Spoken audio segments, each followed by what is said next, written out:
massive village centered around this beautiful plant that unites all of our souls. Excellent, excellent. So what we're going to do now is bring in a new friend of mine, someone who I just had the pleasure of meeting just 48 hours ago. And I'm going to give him some co-hosting opportunities. But what we're going to do is bring on Dr. Sean Clark.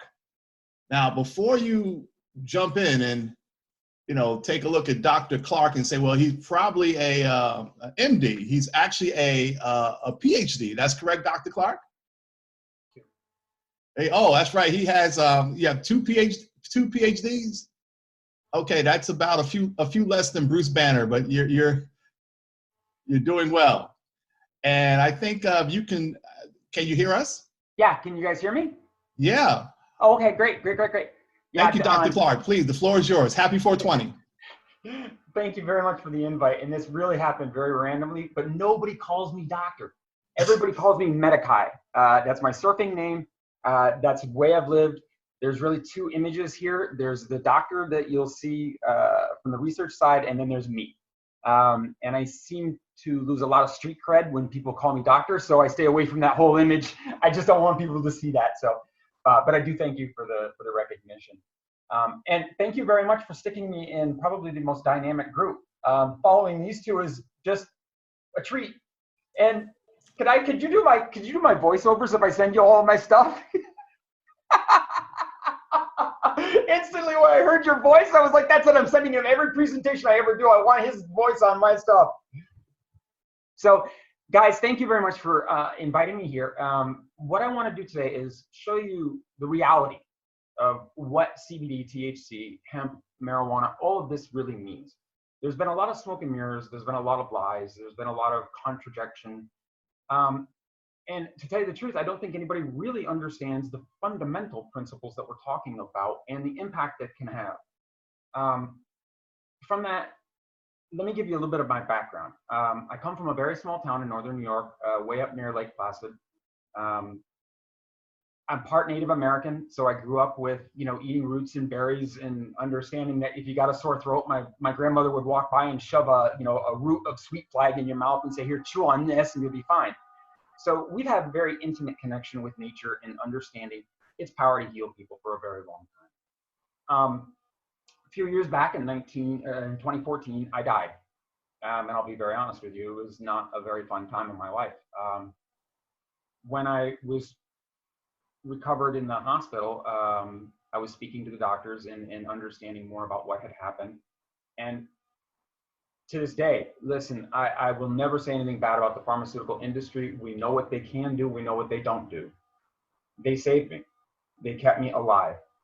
But a year later, I started to realize that the impact the pharmaceuticals were having on my body was getting worse over time. I was not getting better. Yes, it got me through those early days and those emergency alert days, but it did not give me the roadmap to a very long, comfortable, fulfilling life. Having said that, I started to look around. I've been working in pharmaceutical design for 20 years. So I knew what I was doing. I went back home and started to talk to a lot of my elders about what we used and why, and what its applications were. And I started to break apart a lot of the understanding of what it meant to use these things. So then I turned to CBDs and realized that this very complex mixture has a lot of power. But we just need to understand why. Why does it work? There's, as Tammy said, there's hundreds and hundreds of molecules in this thing. But what ones do we need and what ones interact where? So my company has been spending a lot of time researching the receptors in the body, not just the CB1 and CB2 receptors. These molecules interact with hormone receptors, neurotransmitter receptors. I mean, the data that we have is phenomenal. I mean, beyond anything that most people would realize or pharmaceutical industries even have. And the role of terpenes and flavonoids and alkaloids is incredibly important and very hard to pull apart. So that's what we are working on. So let me bring up real quickly, I just want to run through this and give you guys an understanding of where this all came from. So after my death in 2014, I started to really start breaking this apart. I wanted to understand everything about it, really, and how do I save myself? How do I get better?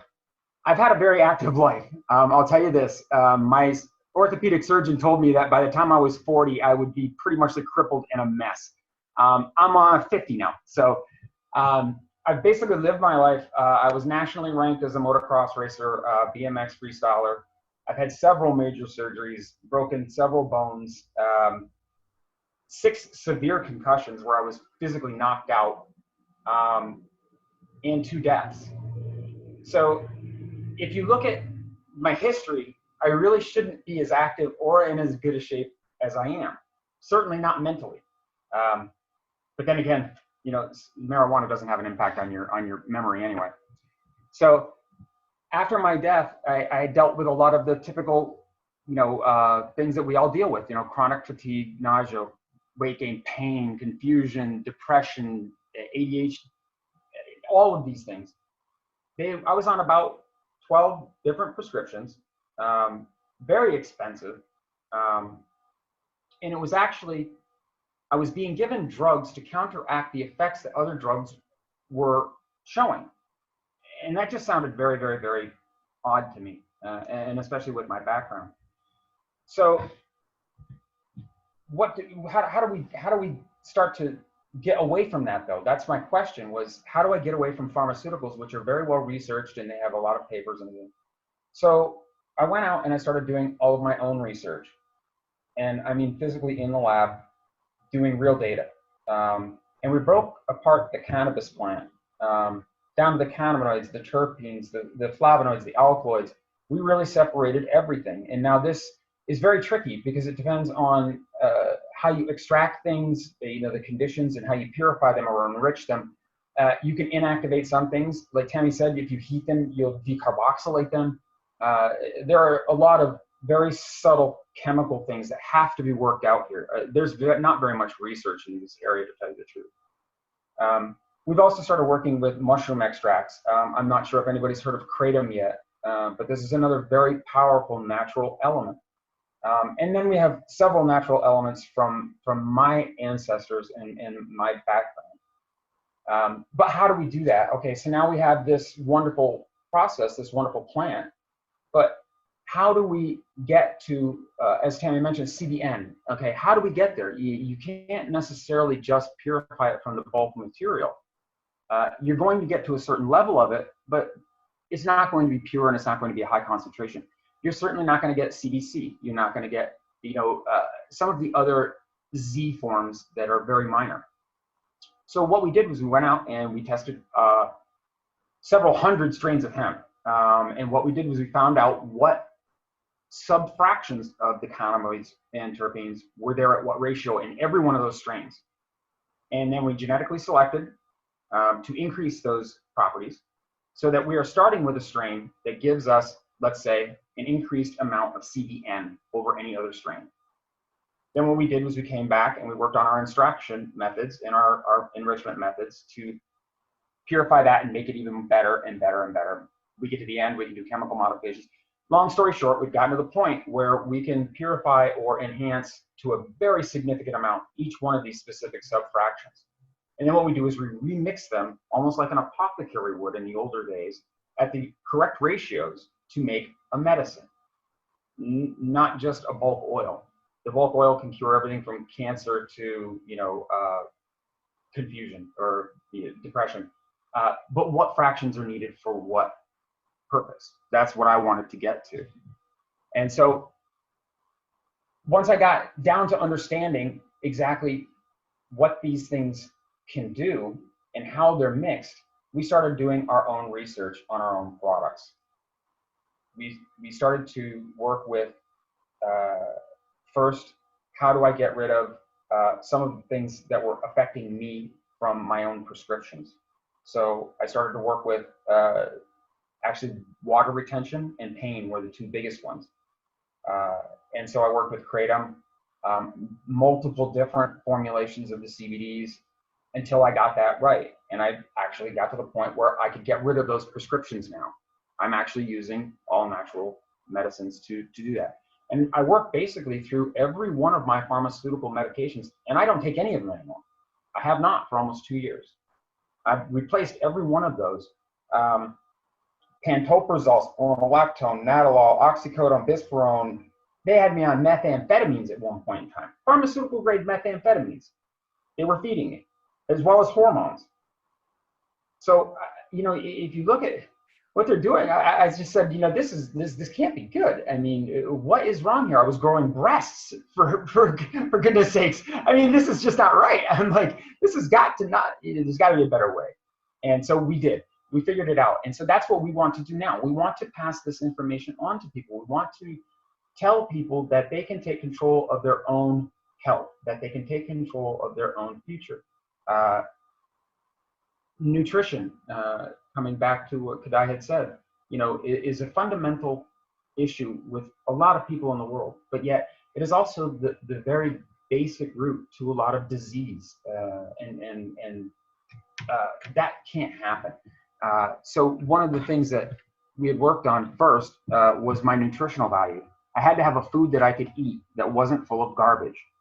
So what I did was I said, well, gee, hemp protein is one of the cleanest, purest forms of protein in the world, you know.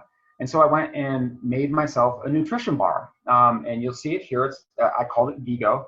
And it's basically a mixture of hemp, kale, spinach, avocado, mango, you name it. I even made my own probiotic to help with digestion of the hemp proteins.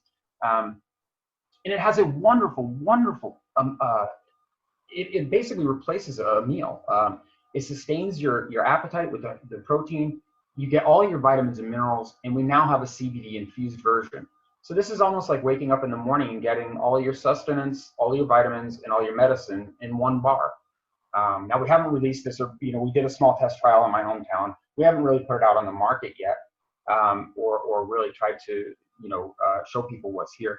We're keeping a lot of this internal for now. I was actually speaking to a gentleman, Ricardo Aguilares, who I believe works with Representative Assemblywoman Inez Dickinson in the 70th district about bringing Vigo into New York City and providing it, you know, as a source of food and nutrition for local people, and to basically release it that way into the public. I also thought about, you know, as Melissa said, you know, students who don't get food. I would love to provide, you know, some of these programs with very nutritious, wonderful food that really can help, you know, that can build your body, give you everything you need. Even in our fast-paced McDonald's style, you know, lifestyle, eating a bar like this is very simple. So that kind of solved my nutritional issues. But then I had all of the other medical issues. And this is where I started to work with my own products. And so I took not only just the basic CBD formulas and tweaked them to a point where they don't have a lot of the sub fractions in them, that they are a very specific CBN, CBC, CBG formulation, which is incredibly powerful for activating your endocannabinoid system. Now, I had learned about the endocannabinoid system back in the early 2000s while I was at school at Harvard. The group next to me was doing research on endocannabinoids, and I said, well, what is this? You know, and Caroline and I, the postdoc there, used to go to lunch every day, and she'd tell me about all of her weed studies and everything. So I was very intimate with the endocannabinoid system and knew what it could do. But I also had to figure out how to activate it, you know, in very specific ways. So I also went back, and me and my lab took extracts from other products, be them kratom, mushrooms, and we started to work with building products that could really impact your quality of life. One of my biggest things was confusion, because I had a lot of toxin buildup in my body. Energy, chronic fatigue was huge, pain, of course. So the kratom infused CBD tincture gives you an incredible amount of energy, almost like, I would say, an Adderall or something, like 50 cups of coffee, but not really.